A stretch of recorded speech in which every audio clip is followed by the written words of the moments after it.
إخواني أخواتي، أهلا ومرحبا بكم في لقاء جديد مع آخر أخبار فريق الوداد الرياضي.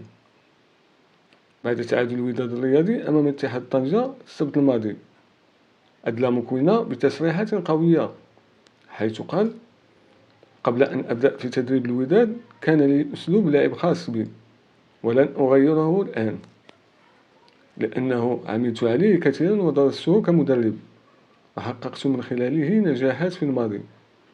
لن أتخلى عن أسلوب لعبي، وهو يحتاج إلى بعض الوقت للتكيف. أنا أحب نادي الوداد كثيرا، وأؤكد لكم إذا شعرت أنني أصبحت مشكلة للوداد، صدقوني سأكون أول من يطلب الرحيل، ولن أبقى هنا لحظة واحدة.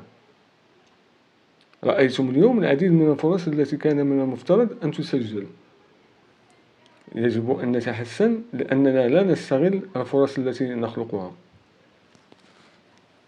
والجماعة يتمنى مع المدرب بعد سلسلة تعادلات، حيث تلقى توضيحات من مكوينة حول أسباب تراجع أداء الفريق، خاصة بعد التعادل الأخير أمام اتحاد طنجة.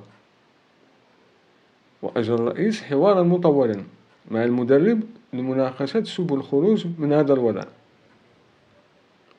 وحسب مصدر مقرب من الفريق، فإن يتمنى قرارات تجديد الثقة في مكوينة، مؤكدا إيمانه بقدراته على قيادة الفريق من جانبه. وأبدى المدرب رغبته أيضا القوية في مواصلة مهمته مع الوداد، مع طموحات كبيرة تشمل الاستعداد للمشاركة في كأس العالم للأندية بالولايات المتحدة الأمريكية الصيف المقبل.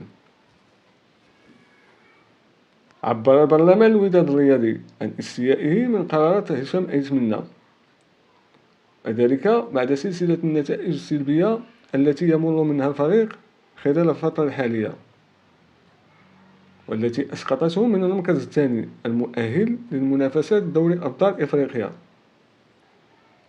وأكد منخرط الوداد في بلاغ أن الرئيس لم يوفي بوعوده بعد مرور 8 أشهر من انتخابه، المتعلقة بإعادة هيكلة الفريق وبذل جهود لجلب مستشارين.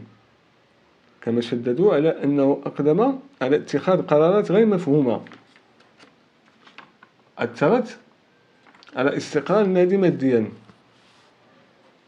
من خلال ضم لاعبين بمبالغ عالية وعدم احترام قرارات الجمع العام.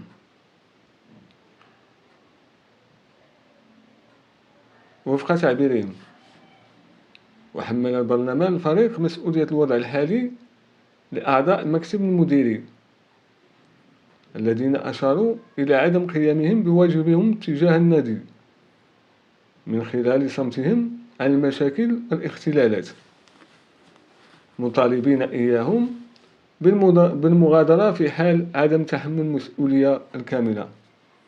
استودعكم الله، والسلام عليكم ورحمة الله.